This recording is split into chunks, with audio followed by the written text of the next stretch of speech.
جزيئو 1966 ዓመተ ምህረት እዩ ኣብ ጋሪ ኢንዲያና በትርከብ ንእሽቶ ከተማ ዝተወለደ ወዲ 9 ዓመት ማይክል ጃክሰን መዘንኡ ቆልዑ ኣብ ጎልጎል ሰፈሮም ክጻወቱ ከለዉ ብመስኮት ይዕዘብ ነበረ። ኣቡኡ ጆሴፍ ጃክሰን ምስ ኣሕዋቱ ናይ ድምፂ ልምምድ ክገብር ይጽውዖ። ንሱውን ምስ ኣሕዋቱ ሓዊሱ ይለማመድ።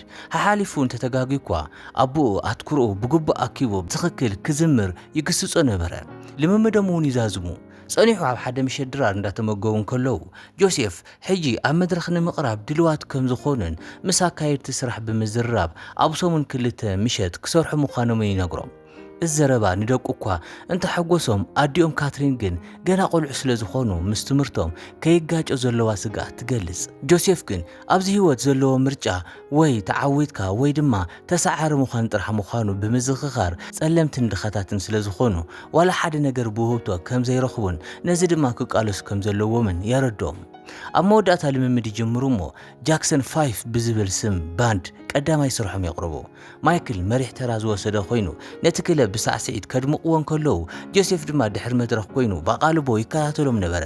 ገና ገዛ ምስ በጽሑ ድማ ጆሴፍ ናብ ልምምድ ክምለሱ ይሓትት። ካትሪን እውን ሕጂ ገና ከም ዝኣተዉ ተዘኻኽሮ። እቶም ቆልዑ እውን ከም ዝደኸሙ ይዛረቡ። ዘረብኦም ዘይተዋሓጠሉ ጆሴፍ ጽቡቕ ስለ ዝሰራሕኩም ዲኹም ደኺምኩም ብምባል ብቁጣዕ ይሓቶም። ማይክል ጥራሕ ድማ እወ ጽቡቕ ሰሪሕና ኢና ኢሉ ይምልሰሉ። ኣቡኡ ኣብ ገዛእ ቤቱ ሓሳቡ ስለ ዝተቃወሞ ቁልፊ ስርኡ ፈቲሑ ይገርፎሞ። ኣብዚ ህይወት ወይ ትዕወት ወይ ትሰዓር ዝብል መርሆ ህይወት ከምቲ ልሙድ ድሕሪ ምድጋሙ ማይክል ሃዲሙ ብምኻድ ማዕጾ ክሽና ዓጽ ይበኪ። ካትሪን እውን ክተጸናንዑ ናብቲ ማዕጾ ትመጽእ። ልምምድ ይቕጽል። ካብ ቦታ ናብ ቦታ ካብ ሓደ መድረኽ ናብ ካልእ መድረኽ እንዳተጓዓዙ ብምቕራብ ንተዓዘብቲ ብስሞም ምድናቕ ይቕጽሉ። በዚ ኸኣ ሓደ ዓመት ይሓልፍ። ስርሖም ህቡብ እንዳኾነ ናብ ዓበይቲ መድረኻት የምርሖም። ሓደ እዋን እቶም ቆልዑ ኣብ መድረኽ ክቐርቡ እንከለዉ ጆሴፍ ከም ልማዱ ድሕሪ መድረኽ ኮይኑ ክዕዘብ እንከሎ ምስ ኣዳላዊ ሱዛን ይራኸቡ እሞ ስርሖም እንተፈትያቶ ይሓታ። ንሳ እውን ማይክል ፍሉይ ክእለት ከም ዘለዎን ኣብ ቀረባ እዋን ከም እትድውለሉን ብምግላጽ ካርዳ ትህቦ። ካብቲ ካርዲ ድማ ናይ ሞታውን ሪከርድ ኮርፖሬሽን ሓጋዚት ምዃና ይርዳእ። ማይክል ብምንቅስቓሱን ብድምፁን ነቲ መድረኽ የድምቆ። ተዓዘብቲ እውን ንዕኡ ምትብባዖም ይቕጽሉ። ናብ ስቱዲዮ በፂሖም ምስ ሚስተር ጎርዲ ይራኸቡ። ማይክል ክቐርብ ምስ ጀመረ ጎርዲ ካብ ዝግባእ ንላዕሊ ይንቀሳቐስ ከም ዘሎ ይነግሮም ክንደገና ክዕቅን ይገብሮም። ጆሴፍ ንማይክል ክግስጾ ምስ ፈተነ ጎርዲ ናይ ጆሴፍ ሓላፍነት ነቶም ቆልዑ ብሰዓቶም ከም ዝበጽሑ ምግባር ጥራሕ ምዃኑን እቲ ካልእ ኩሉ ነገር ግን ብኡ ከም ዝቕጽልን ብምዝራብ ደው የብሎ። ማይክል ኣቓልቦ ጎርዲ ንምስሓብ ብዙሕ ግዜ ኣይወሰደሉን፣ ንኹሎም የደንቆ። እቲ ደርፊ ምስ ቀጸለ ጎርዲ ብድምፁ ተማሪኹ ኣብቲ ዓውዲ ንነዊሕ ግዜ እኳ እንተጸንሐ ከም ማይክል ዝኣመሰለ ተውህቦ ርእዩ ከም ዘይፈልጥን ፍሉይ ምዃኑን ይነግሮ። ምስኡ እውን ጥቡቕ ርክብ ብምፍጣር ኣብ ውሽጢ ስቱድዮ የምህሮ። ናብ ገዛ ዝኸደሉ ሰዓት ስለ ዝበጽሐ ጆሴፍ ናብ ስቱድዮ ኣትዩ ምስኡ ደው በለ። ማይክል ንጎርዲ ሓቒፉ ክፋነው እንከሎ ኣብ ዝደለዮ ሰዓት ክድውለሉ ከም ዝኽእል ነጊርዎ ይፈላለዩ። ጃክሰን 5 ቀዳማይ ኣልበሞም ምስ ወድኡ ማይክል ዕድሚኡ 10 ዓመት እኳ እንተነበረ ነቲ ኣልበም ንምልላይ ክብሉ ከም ወዲ 8 ዓመት ቆልዓ ገይሮም የቕርብዎ።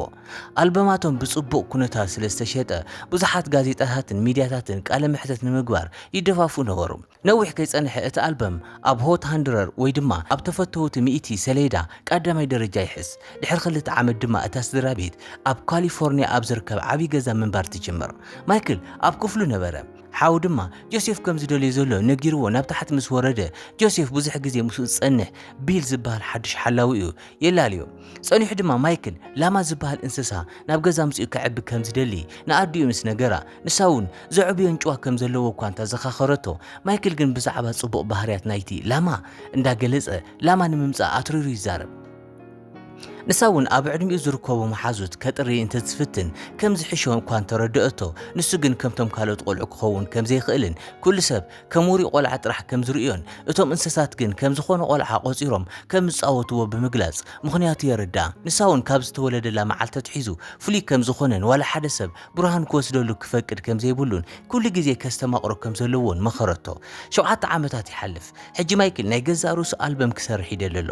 ነቶም ሕተምቲ እቲ ናይ ቦይኑ ኣልበም ሓሳብ ናታቶም ከም ዝኾነ ንኣቡኡ ክነግርዎ ምስ ሓተቶም قرب كنت تجرموا أموداتها نمقارب بمسممة نتناي مجمرتان يبين ألبوم بمدلاوم استسمع محاجوس يقولسو كم تلمود نابتناي جاكسون 5 أكايد سرح زخونة جوزيف كيدوم بزعبات قدام مسازراربو فقادنيا مخانو كنت جلسة جوزيف جن كابنوغو ساعة سلسة كساب قطر 11 ساعات نمايكل مركب كم زلوا أتحساسيبو دحري سقم تكوسدو كم زخول ينقرو ممو تسمامي عم يخرو مايكل حجينا تلامات زبهال انساسا رخيبو ولو مسو دما غزو يحلف دحريو مسبيل ناب استوديو بمخال نايته ألبوم قدما يدرفي مقدح يجمر ورينتو لاعلو كان تبصحه نسبات بمحقاس سلازامن اب هوسبيتال منشر حميمم زركوب سباتن قلعني بصح هذا معلت نغو نمل سدرابيتو كاب دقاساتن سيو حنت ناي صعنت مكينا اب قدميوم دوابيلو كاب وشتا چيمبانزي حقيفو بقيبل حدش ناي غزا انسسو مخانو بمغلاز اب انسسات مصنعت كاب زغبرلو زسكحكح بوتا كم زدحنو مستزاربه جوزيف بسرحو بمغرام يسحق مايكل ناب كفلاتي بقولعنتو ازي فوتو زنبره نيفرلاند ناي قولع مصحف نتي چيمبانزيان ببولو كاب علتا دحر قال معلتا دما مايكل قصو نمستخال مطبحتي نمغوار يخيد ابو ايدو بزرق ناي قربت حمام مخنيات مدحنيت كون توسده بزحبا قرص قصو بزياده يጭنا دكتور ملكعኛ مخانو كوان تنغورو مايكل جن قرص قصو لكع كم زي خونه سلازامن اتي مطبحت كغبرو ليغلص دحرت مطبحتي ناب غزا مستملسه دمص اطفيو ناب كفلو كاتو مسفتنه ابو ريو مسصوعو غلص يد مسرايو غصو زستبهاله جوزيف صويعو غصو بمرأي انتاي كم زخوني حاتو مايكل دما بمخنيا ساينس مخانو بمزراب غديفو يخيد مايكل عجرما كالئنا يافنጫ مطبحت غيرو اتقدامي درجه مطبحت مستزازمه نفسو اب مستيات بحاغوس يعزب صنيحون كاواد نقطو استلاخو دبدابيتات مسحبت خوينو انداببن كله غصو ازي صبو مخانو تنغرو علامة مايكل علم كم حدا أبال باند طرح زي كونس بفوليا الرأيا كريو كابزلو ودلي استبقسه نزم السماعي حقوس أبطقو نتخال أي ناي جزا أنساسا زخونه تمن يرى أبزي مانغو حاو جوزيف أخيبا كم زصوع نجير ويورد مايكل ناب آتو مسبتحه جوزيف بتقعي تقابيلو أو عالم زل عوتنت كله بينو بخمي كعوته كم زخيل بملعال يلا قصلو حجي نخلو تباند ناي لايف ألبوم عدت كم زو السنة مسنقورو مايكل كحاسبو اللي بمبالو كوان تتملسه جوزيف قل انتاي كحاسب كم زلوه نسو كم زو السنة اللي بمزخار حجي وري سلازخونه كابقاتاتو مزبلز كم زخونه يحاسب انت داهاليو بقطعي حاتو كاترين طالقا نمئتاو ولا كوان تفتنت جوزيف بونبو سوق يبلا مايكل بحرقان تنسيو كابت غزا يوصمو نبيل نابصص زبله بوتا حيزو كخير يحطو كوصن كلو بزحات نقتي اب معصو نورو نتي صرغاتا اقواريصم نابصص زبله سفرا مس بصحو مايكل جوزيف بو كتقم طرح كم زدلين قد كم زيبولن بمزراب ناتو مدب نبينو سولو تور ناي بينو عدت مغبار كوان تخونه جوزيف جن ناتو دليت كي حتته ناي باند عدت كدالول كم زدلي يغلص بيل كاب غزا وصيو كنبر كم زخيل حساب كوان تقربه مايكل جن نزدلو كم زي خونه يغلص بيل هيوت قليل كم زي خونه مس نغرو مايكل ونسدرابيتو كم زفتو نجر جن برسو طرح دوكول كم زدلي يزارب بيل جوزيف مچم كم زي قيرن زغبر كلنا عاوت مول اسدرابيت امبر بزعبا دليت يخون دحننت اتم قلعو ولا حنت قد كم زي بلو وسيخ يزاربو ناي غزا رؤسو غجلن صبو طبقان قوصر يمخرو مايكل ناي غزا رؤسو سولو تور يكايد دحر خلت عامتات دما مايكل حدش ملكعن كاب تقدمي زبلص اورينت نيدري اب حدا ناي سمع خيبه اكايد تسرحو مايكل بزح زي فتوم حسابات يقربو ناي مايكل قالو الصحابه حساب زغربه انكوسب جون برانكا نبره حسابون كابتي باند وصاي بوينو انت قصله كم زمرق زغلص كوينو مايكلون بزربو تسحيبو من مخاني حتت رؤسو بمنلاي ناي بيتش بويس نيل دايموند بوب ديلان وكيل مخانمس جلصه مايكل انتاي كعوز زدلي كم زمسلو يحطو جون دما اب عالم عاوي موزيقኛ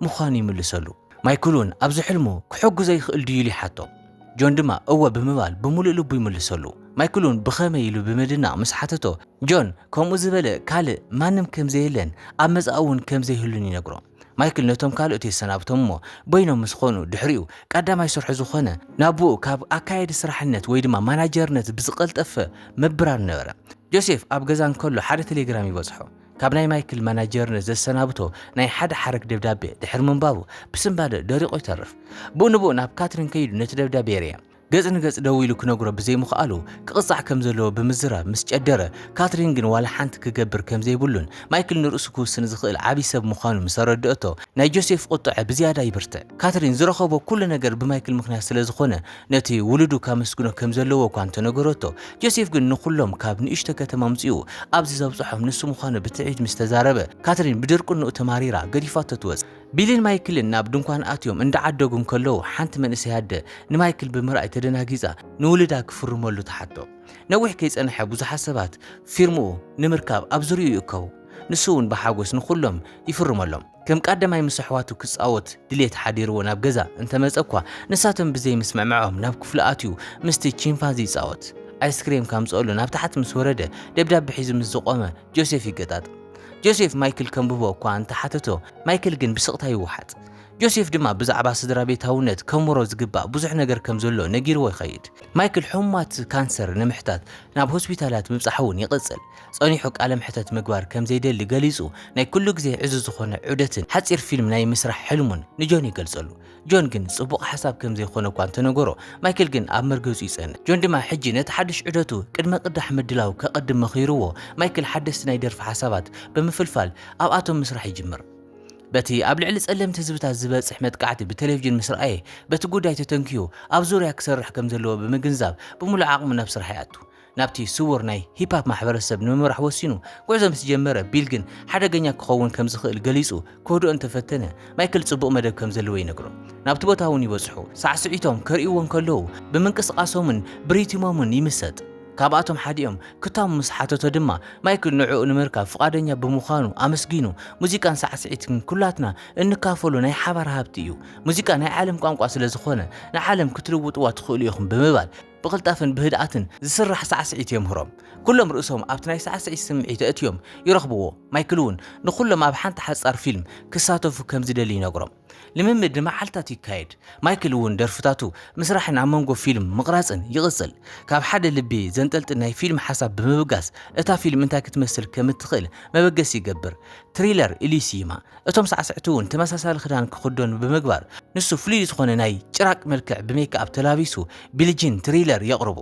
እስራሕ ንማይክል ናብ ጠርዚ ውሩይነት ብምብጻሕ ምስ ናይ ሪካርድ ኩባንያ ፕሮዲሰር ክራኸብ ምኽንያት ይኸውን።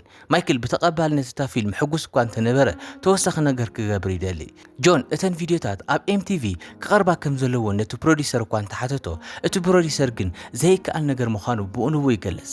ጆን ኣብ ኤምቲቪ እንተተጻዊቱ እቶም ሪካርዳት ብበዝሒ ከም ዝሸጡ እኳ እንተዘኻኸሮ እቲ ፕሮዲሰር ኤምቲቪ ናይ ጸለምቲ ኣርቲስታት ስራሕ ከም ዘይቐርብ ብምግላጽ ዘይከኣል ይብል። ማይክል ድምፁ ልዕል ኣቢሉ እቲ ሙዚቃ ንኹሉ ሰብ ምዃኑ ይዛረብ። እቲ ፕሮዲሰር ቅድሚ ሕጂ ከም ዝፈተነ እኳ እንተገለጸ እቲ ነገር ዘይተዋሓጠሉ ማይክል ብዝያዳ ክፍትን ከም ዘለዎ ይምልሰሉ። ብእንብኡ እውን ሓጋዝ ይፀዊዑ ምስ ናይ ኤምቲቪ ማናጀር ክራኽቦ ይነግሮም።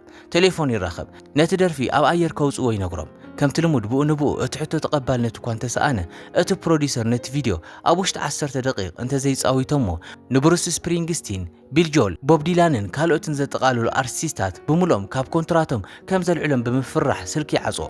ኣብ ገጽ ማይክል እውን ፍሽኽታ ይርአ። ግዚኡ 1983 ዓመተ ምህረት ፈረንጂ እዩ። ማይክል ሙንዎክ ብምባል ዝፍለጥ ሳዕስዒቱ እንዳርአየ ቢልጂን ኣብ ካሊፎርኒያ ይቕርብ። ትሪለር ዝተሰየመ ስራሕ ድማ 25 ሚልዮን ቅዳሓት ዝተሸጠ ኮይኑ ህዝቢ ሓጎሱ ብጭድርታ ይገልጽ። ካብ ማእኸል ኮይኑ ሰላምታ ምስ ወፀ ድማ እቲ መንገዲ ብሰብ መሊኡ ነበረ።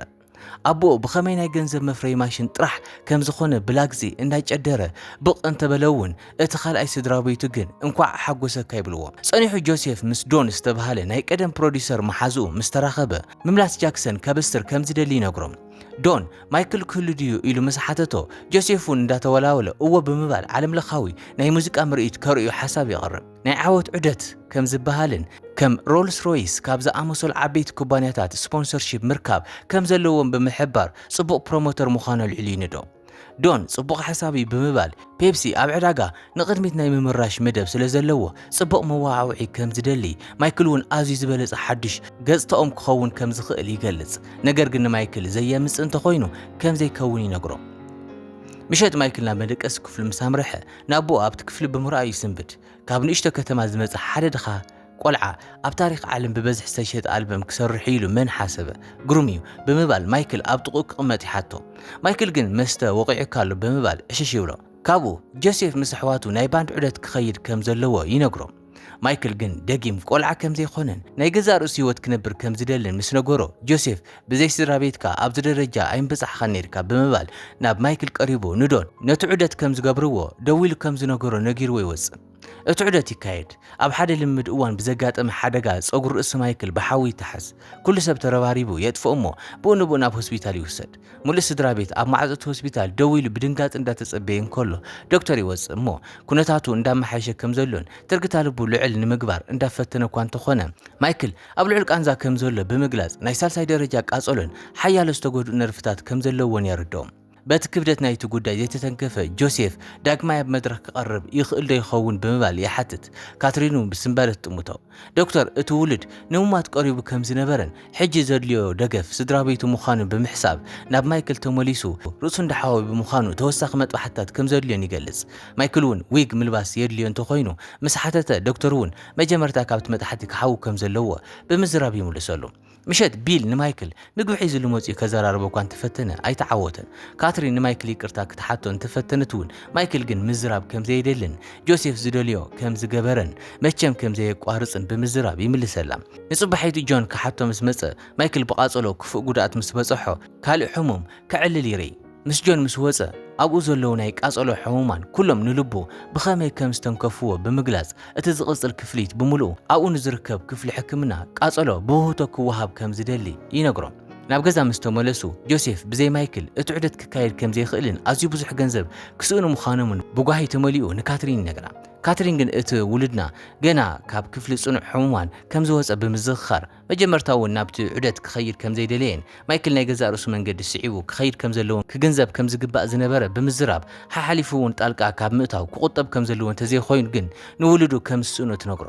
ሕራይ እቶም ካልኦት ደቅና ክንታይ ክኾኑ እዮም ኢሉ ሓታ ንሳውን ንሳቶም ናይ ገዛ ርእሶም መንገዲ ከም ዝረኽቡ ትነግሮም። ጸኒሑ ማይክል ፈጣሪ ከም ዘድሕንን ንሞት ቀሪቡ እኳ እንተነበረ ካልኣይ ዕድል ከም ዝተዋሃቦን ብምሕሳብ ነዚ ዕድል እዚ ድማ ሓጎስን ፍቕርን ንዓለም ንምብሳር ክጥቀመሉ ምዃኑ ብምዝራብ ምእንቲ ስድራ ቤቱ ክብል ነቲ መደብ ክቕፅል ከም ዝወሰነ ንቢል ይነግሮ። ግዜኡ 1984 እዩ። እቲ ስታድየም ብሰብ መሊኡ ነበረ። ማይክል ምስ ኣሕዋቱ ናብ መድረኽ ወፂኡ ክዝምር ምስ ጀመረ ተዓዛቢ ብስምዒት ደገፉ ይገልጽ። ናብ መዛዘሚ ኣከባቢ ንኣሕዋቱ ብዛዕባ ኩሉ ነገር ብምምስጋን እዚ ምስኣቶም ዝገብሮ ናይ መወዳእታ መድረኽ ከም ዝኸውን ብምዝራብ ንጆሴፍ ዘይተጸበየ ስምባደ ውሽጢ እትዮም። ኣብ ገጽ ካትሪን ግን ፍሽኽታ ይረአ ነበረ። እቲ ዑደት ምስ ተዛዘመ ማይክል ነቲ መድረኽ ገዲፉ ንበይኑ ይወፅእ። ድሕሪ ዓመታት ኣብ 1988 ማይክል ናብ ናይ ገዛእ ርእሱ ናይ ሙዚቃ መድረኽ ብምምራሕ ካብ ልቡ ሙዚቃኡ የቕርብ። ተዓዛቢ ብምሉእ ብዘደንቕ ደገፍ ስርሑ ይቕበሎ። ናቱ ታሪክ ግን ገና ይቕፅል። ቪድዮ ክሳብ መወዳእታ ስለ ዝተኸታተልኩምና ኣዝዩና ነመስግን።